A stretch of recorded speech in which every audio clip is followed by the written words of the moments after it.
Listen, if you thought you needed Hobby Lobby, Michael's, Amazon, or some other craft supply store in order to create art in your very own journal, you were wrong. Today I'm going to show you what I used and how I used it in order to create a little art on a regular. Now, I didn't do it daily, but in today's flip through, I'm going to show you what I used in order to create this art journal. Stay tuned. Welcome back to Livie's Lovelies, your inspirational craft channel, and I'm your host, Fam the Fabulous. For more ideas, inspiration, swaps, and challenges, click the link in the description below to join our craft community, the Maker Exchange, on Facebook. All right, so this is my art journal, and I've shown her here on the channel before. The cover is made of primarily nothing but scraps and a few pieces of ephemera, die cuts, and a little paint. And here I have this bookmark made out of a paint sample. All I did was just, doodle on the front. I think I probably used maybe some acrylic paint or no, just white and black gel pen, and then Derwent colored pencil in the middle, just shaded, just doodling, having something to do. And then I just stapled that ribbon to the top of it so I'd have something hanging out to let me know where I left off. Now, this thing actually, this journal, if you will, it has gone a few places with me, and she still looks good. She held up wonderfully, considering the fact that this was a, a brochure that came in the mail, a brochure for classes for our local, one of our local community colleges had classes, and that was a brochure for some courses they were offering for adults. And I think it had maybe 24 pages in it, in which case all I did was glue some of the pages together so they'd be a little sturdier. And then I proceeded to gesso through all of the pages so that I could have more or less a blank canvas. Not that that's what I'd like to start on, but to just ensure that I wouldn't have a whole lot of bleed through. Now, my first page here is says recognizing God's handiwork, and that image there comes from a magazine, and the additional colors around it is a colorful page, scrap pieces of paper, papers that I doodle on when I'm on the phone or just sitting by with a pen in my hand and chit chatting, what have you. I laid those down, add a little gesso, and that's a page. And then, of course, there's some paint on top of that. Now, this page I've shown here on the channel, and it's also featured on my TikTok channel. Um, you're more than welcome to hang with me over there. I don't post there as often, but I'm over there as well. And the content there is in a different format. It's not always what I have over here. It's a short format, obviously. But if you want to see something different that may not be featured here, head over there as well. Check the link, check the description box for the link. Now, on the next page is, I've shown this page here. This was my 2024 goal page, and as you can see, it was done upside down, which would be indicative of how my year would start. I love how these colors came together, and I do believe that that white was an accent that helped keep the page clean. And not that I'm always looking for clean, but when you have busy colors, you do need a balance there. So that, along with the softer colored ephemera pieces, helped bring a good balance to the page. Now, here is my very first lady that I've painted. Now, one of the people that I watch very often is Amanda Trought. I'll put a link to her channel below because she does beautiful artwork. She's definitely a mixed media artist. She is an art instructor, if you ask me, or an art counselor for all intents and purposes. But she does a lot with the faces, and so I've learned a lot from her over the past 2 years, and I wanted to try my hand at it. This page is nothing more than napkins and acrylic paint along with sentiment on the front. I love how she came out. I absolutely loved it. And now this page I've featured on my TikTok channel. I think I've brought it over here to show you guys. I'm not quite sure if I have. This is my least favorite in terms of aesthetic.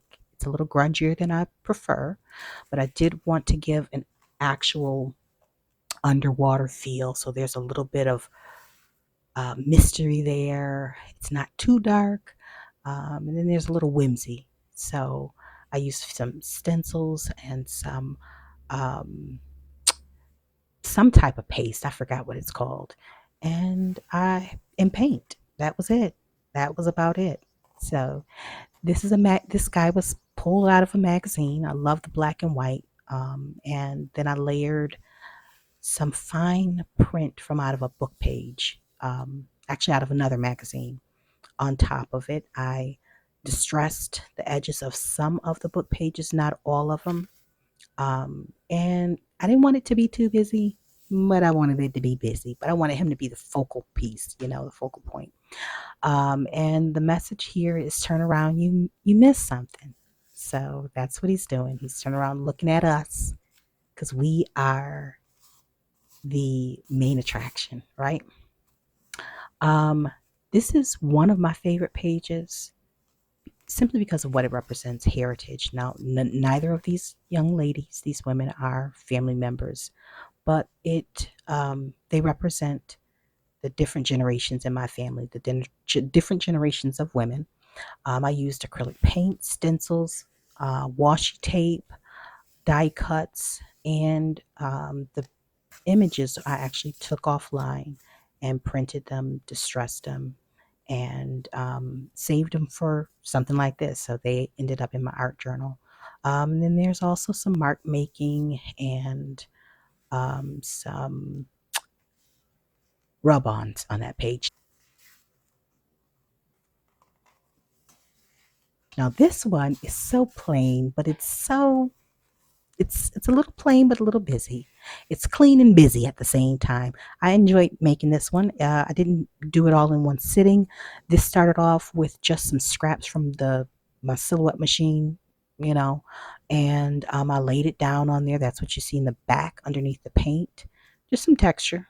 No purpose to it. Just adding some texture, and then I painted some flowers on top of them. Some simple uh, really cartoon like flowers or whimsy flowers, if you will. And the message is just to grow in place right where you are. Here's another one. I do love a vintage woman of color, because it's so rare that we see those images, unless it's like AI generated. So when I come across them, I do like to save them, and in hopes of using them in a future project. And here, I just use some doilies and some a part of a printable from Artie Mays, which is the Timeless up there, and a lot of paint and a whole lot of fun. These ladies were actually a part of the original brochure, okay? And I didn't want to cover over them. I thought that they made a beautiful, um, it was a beautiful image of a mom and her daughters, and I assume it was her daughters. So I just painted like a curtain around them as if they were like showcasing their happiness. And here, my thoughts for this entry was that the influence of godly parents creates a level of freedom for your children as they get older. And then I just add a little bit more thoughts to it. But I had fun with this. I used some stencil, acrylic paints, magazine cutout. Now this one is the funnest looking one for me. Magazine image. Now these images I've had for quite some time. So when I tear them out, I don't have a intention of using them immediately. But I love this little dog next to his owner. And it looks like he's thinking about where he wants to go. She's standing still, but he has an idea of where he wants to go. Behind it is jelly prints, leftover pieces from jelly prints. And I just did a little mark making on top of them. And then there's some tissue paper and some doodled clouds and some acrylic paint for the grass, and as well as the sky. And so that concludes the last page of my art journal. I absolutely enjoyed every entry. Um, they did not all come out the way I wanted them to, but that's not the point. The point is to have fun, to express yourself artistically however you have time. Don't feel like you have to sit down and walk away with the whole page complete. You may just lay paint down one day, and do that for a couple of days on a few pages. You may just lay down some lace, or you may find something that you're inspired by and just add that and then go back to it later. But I said that to say this is that you don't need a sketchbook from a store. You can use what you have around you, modify it the best way possible. If you don't have gesso, acrylic paint will do, you know. Just be mindful of what you want to lay on top of it, what materials you actually own that you may want to add to it, and let that be what guides your the structure of your art journal. And as far as how you're inspired, look around. As I mentioned in the last video, look up and look around. There's beauty all around you. There's something for you to be inspired by. And it's best to document these moments. So I want to thank you all so much for watching. I hope you enjoyed. I hope you were inspired. And if you have enjoyed this video, feel free to give it a thumbs up. And I want to thank those who have continued to come back. I want to say hi to all the new subscribers. Love you all. And until we're back here together on YouTube and Patreon, guys, stay encouraged, stay blessed, stay creative and crafting. Bye for now. If you enjoyed this video, go ahead and give it a thumbs up. Hit subscribe to join the crafty community, and be sure to click the bell for notifications of new uploads. Thank you so much for watching. Now stay tuned for more from Livie's Lovelies, your inspirational craft channel. Bye for now.